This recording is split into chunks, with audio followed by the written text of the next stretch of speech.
this is an iHeart podcast. Guaranteed human. With no fees or minimums on checking accounts, it's no wonder the Capital One bank guy is so passionate about banking with Capital One. If he were here, he wouldn't just tell you about no fees or minimums. He'd also talk about how most Capital One cafes are open 7 days a week to assist with your banking needs. Yep, even on weekends. It's pretty much all he talks about, in a good way. What's in your wallet? Terms apply. See CapitalOne.com/bank. Capital One, N.A., member FDIC. You see it instantly. It's Coldwater Creek, the mark of exceptional workmanship and signature touches inspired by a Mountain West heritage. Distinctive styles created from quality fabrics, silhouettes perfected with just the right drape, feel-good fits offering ease of movement, and thoughtful details to elevate your look. For a wardrobe you can count on season after season, visit coldwatercreek.com. Shop the new spring collection at 20% off $75 or more with code IHEART20. Brought to you by the reinvented 2012 Camry. It's ready. Are you? Welcome to Stuff You Should Know from HowStuffWorks.com. Hey, and welcome to the podcast.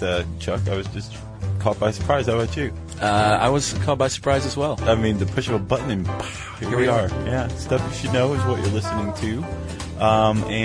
What? We're actually doing a special request. Our first one. Fairly rare for us. Yeah. Okay, well, yeah, if it's our first one, then it's exceedingly rare. It is. We got a letter from a soldier in Iraq, right? And he says, hey guys, I'm deployed to Iraq right now, and just recently subscribed, to your podcast. They're great to listen to in my downtime. I just listened to the newest one about where it's best to get shot. One of my favorites. I think the hands and feet are the best also, so he agrees with us. And he wants to request to do one about body armor. We wear this stuff out here in Iraq, and some of the guys would kind of like to know how what we wear works. Donald Anderson in Baghdad. Thank you, Mr. Anderson. And we don't have, it didn't say like Corporal Anderson of the whatever battalion. So that's all we have to go Should on. we go so far as to call him Donald? Sure. It seemed like a fairly casual email, right? We're civilians. I think we can do it. And, we're doing this for two reasons. Number one, he legitimized our theory that the hands and feet are the best place to get shot. Sure. What with him being a soldier in Iraq, if he agrees, then, yeah, we're legitimate. Secondly, Chuck really wanted to do this because he's trying to make up for the fact that his father was a draft dodger. But other than that, that's pretty much the criteria for us to do a special request. Right. My father doesn't listen to these, so I have no chance of being called out on that. Okay, good. And neither do the Quakers. This is actually a thank you to the soldiers over there. Yeah. That's much more succinct. It is. Well, let's get into it. All right. So we started researching a couple articles on body armor on the site, and this is what we came up with. Chuck, you wanna lead off here? Sure. Little history of body armor, I guess. Yes. It's been around for a long, long time. We're talking thousands of years. Mm-hmm. It's nothing like the body armor today. No, it was clearly. like animal hides or tree bark or something, right? Yeah. Early on, I think man figured out that hurled objects hurt when they hit your body, and it might be a smart thing to put tree bark or just whatever I can get my hands on, and that evolved eventually into metal, of course. Which actually, that heavier. worked for a really long time. Yeah, it worked really well. Because, all you're defending yourself against, if you have like chainmail, I don't know how many of you or if you, Chuck, ever played Dungeons and Dragons, but I did. There's all sorts of different, kind of mails, sure, armor, right? And it, you get more hit points. I believe I haven't played since I was. It's been a while. It's been a couple weeks, right? Anyway, it works because all you're doing is defending yourself against a sword, right? Sword loses to chainmail every time, right? Right. But we came up with something. We invented something, and it kind of made armor obsolete. Right, because armor clearly is bulky, heavy, hard to maneuver. It is, and also if you get shot with a bullet, it's probably going to go through a metal plate. Right. And so once we really got gunpowder under control, armor isn't anybody wearing armor like that's in trouble. Right. But people were running around getting shot, and not necessarily just in the hands or feet. So we needed to come up with something, and finally we come up with modern body armor. Exactly. The kind you see, Jamie Foxx running around Baghdad in that one movie that I never saw. Yeah, that one. So, like a Kevlar vest. Right. Not bulletproof. No. People call these bulletproof vests, and that is incorrect, actually. Bullet resistant, right? Bullet resistant is preferred. There's no proof to it. Okay. It's not 100% all the time. They do their best, but they can't claim to be bulletproof. I think Donald's going to find this kind of discomforting. Right. I think they know. Okay, well, we also probably shouldn't use the word Kevlar as a catch-all because that's actually a specific brand name made by DuPont, right? It is. So that's like calling, any copier Xerox or Right. or any kind of pain reliever Tylenol. So Correct. Kevlar is a specific type of thread, right? Right. It's a fiber. It's a fiber, and pound for pound or ounce per ounce or gram for gram, however you'd weigh it, it's 5 times stronger than a similar steel strand of fiber? Correct. Of Okay. the same weight.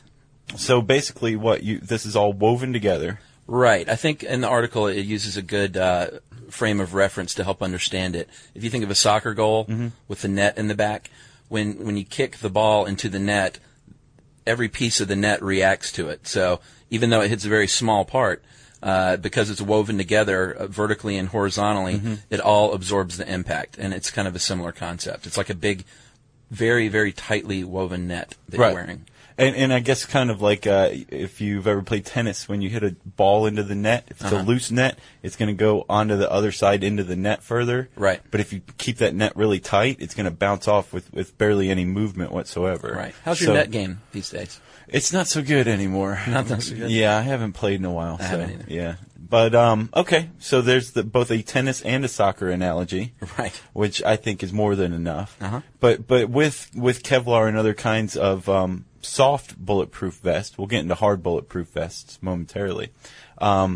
These weaves are so tight that the impact of a bullet is distributed across them. Exactly. Right? So it's layered. There's different layers. I think Right. they're covered in plastic film.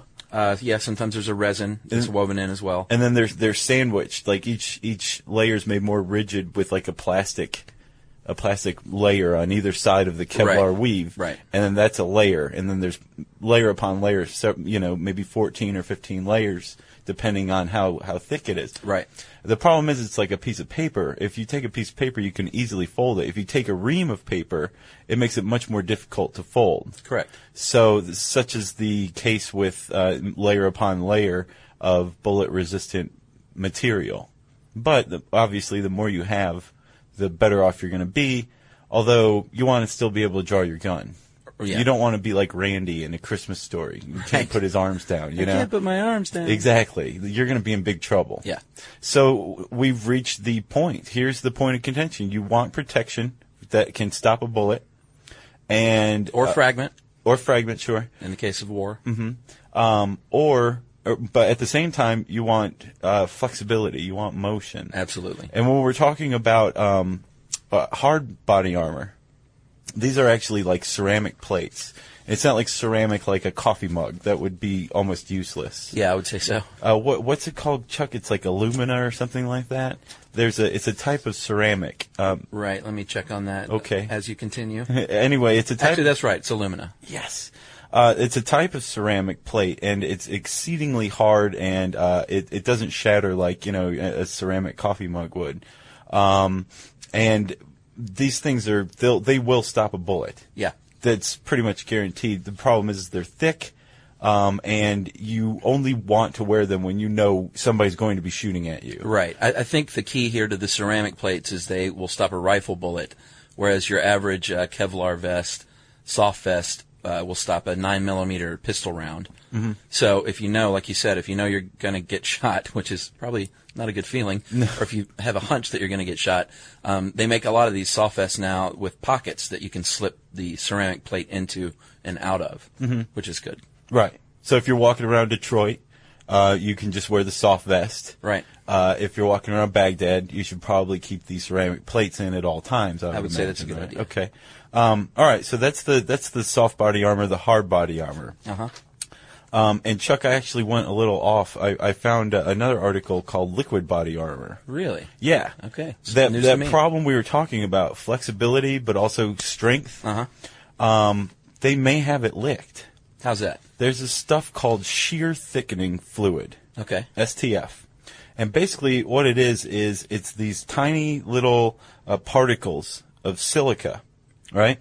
And they're suspended in some kind of oily, kind of slick, oily substance. Uh-huh. Polyethylene glycol, I believe, is what it's usually used. And so the particles are just sitting there, and they're actually repelled by one another. They don't want to be around one another. They're just kind of taking up space. Okay. So they slide over one another very easily. So it's kind of liquidy, right? Right.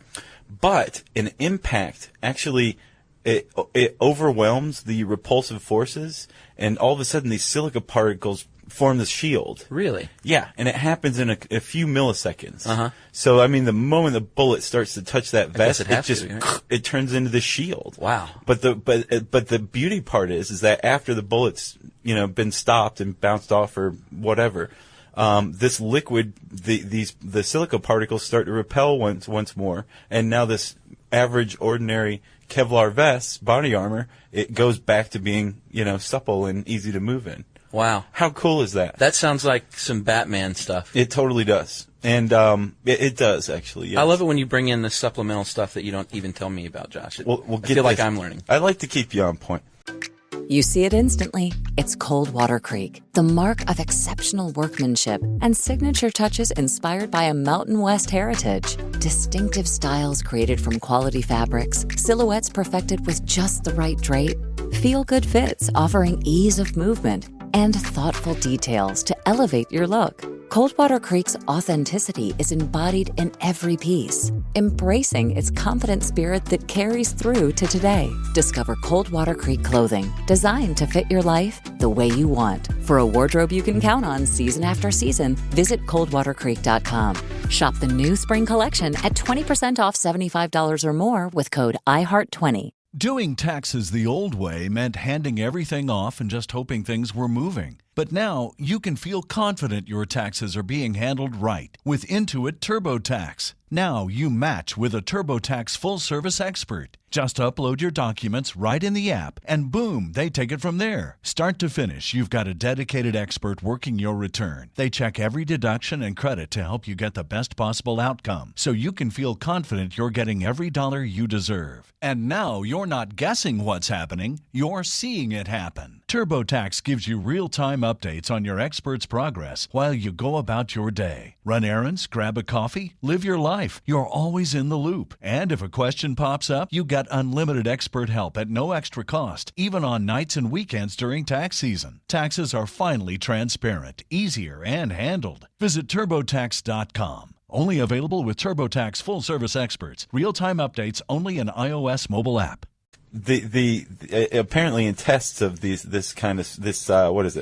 thickening fluid, and actually our colleague Tracy Wilson used a great example. It's like cornstarch and water. Uh-huh. If you put it in equal parts, they just kind of it's still liquidy, right? But you can make it into a ball. Okay. Because you're applying pressure. Right. But when you put the ball back down, it's going to go back into more of a liquidy state. It's very much the same, except not quite. Right. Okay. The beauty thing about shear thickening fluid is that in tests, from what I understand, you need 4 layers of Kevlar to get the same stopping power with right. the STF on it, to get the same stopping power as 14 layers of plain old, also called neat Kevlar. So it's much more flexible. Right. But it works. Now, is this in use right now, or is this still in development? I believe it has exited development and started to go into production. That's great. Yeah.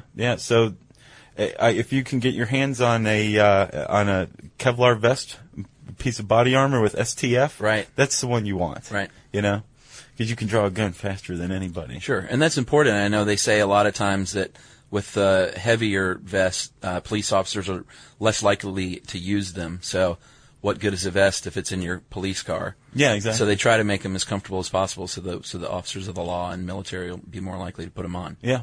Well, there's one other aspect that we have to take into consideration that we don't necessarily, but, manufacturers of bullet-resistant right. body armor should. And that is blunt force trauma. Right. Okay, so both the tennis and the soccer analogy had a commonality.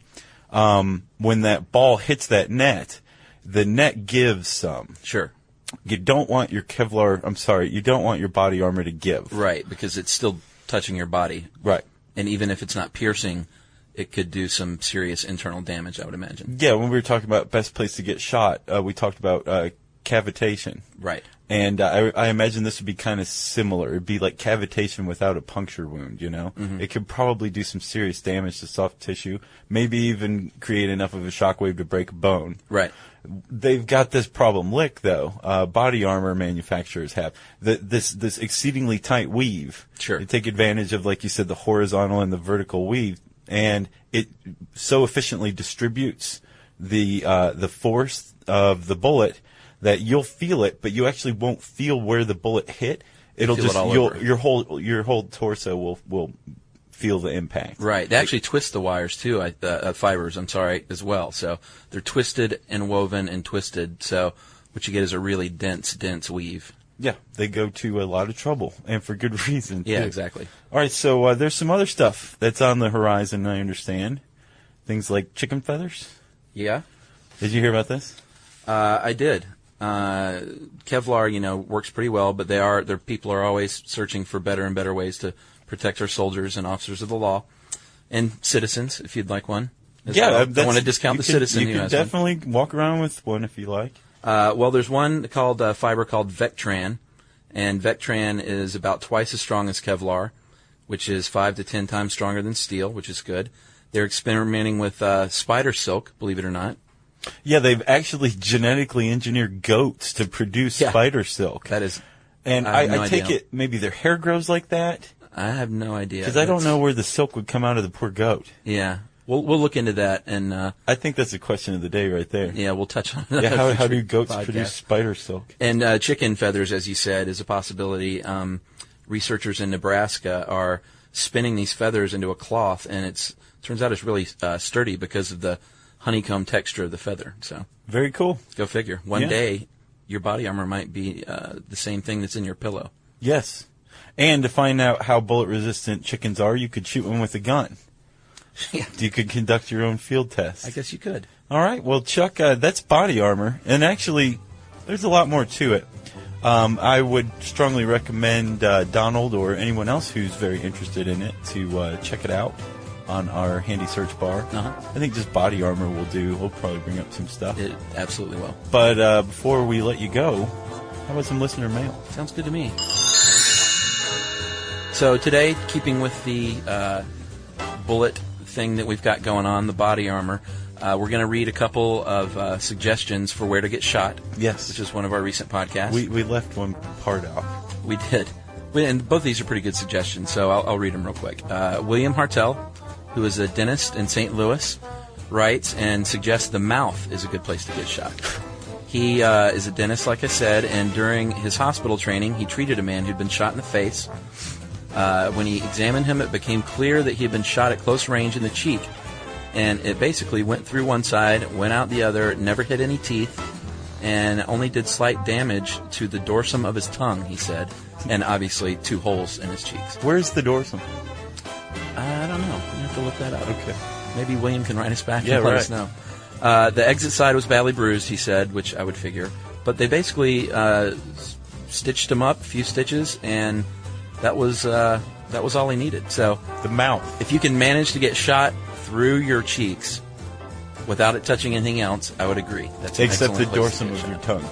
And then we have Lewis from North Carolina, parentheses, born in Ethiopia, he says, which is very interesting. Uh-huh.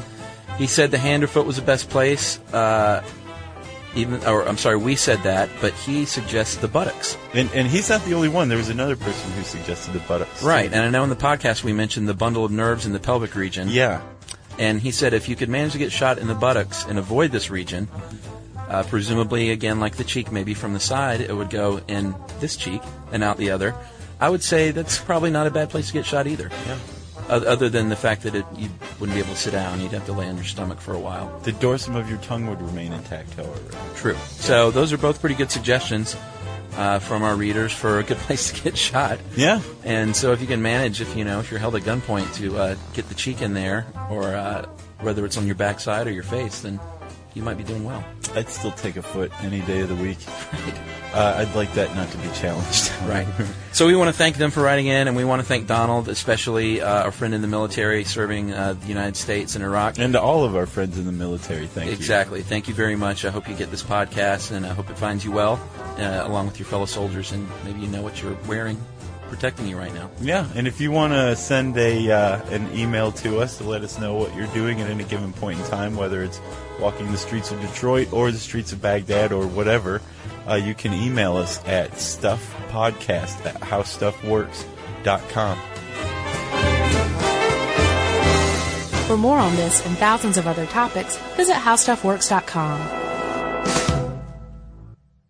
Brought to you by the reinvented 2012 Camry. It's ready. Are you? You see it instantly. It's Coldwater Creek, the mark of exceptional workmanship and signature touches inspired by a Mountain West heritage. Distinctive styles created from quality fabrics, silhouettes perfected with just the right drape, feel-good fits offering ease of movement, and thoughtful details to elevate your look. Coldwater Creek's authenticity is embodied in every piece, embracing its confident spirit that carries through to today. Discover Coldwater Creek clothing, designed to fit your life the way you want. For a wardrobe you can count on season after season, visit coldwatercreek.com. Shop the new spring collection at 20% off $75 or more with code IHEART20. The new year brings new health goals and wealth goals. Protecting your identity is an important step. Your info is in endless places that could expose you to identity theft, leading to lost funds. LifeLock monitors millions of data points per second. If your identity is stolen, LifeLock's restoration specialist will fix it, guaranteed, or your money back. Resolve to make identity, health, and wealth part of your New Year's goals with LifeLock. Save up to 40% your first year. Visit LifeLock.com/iHeart. Terms apply. This is an iHeart podcast. Guaranteed human.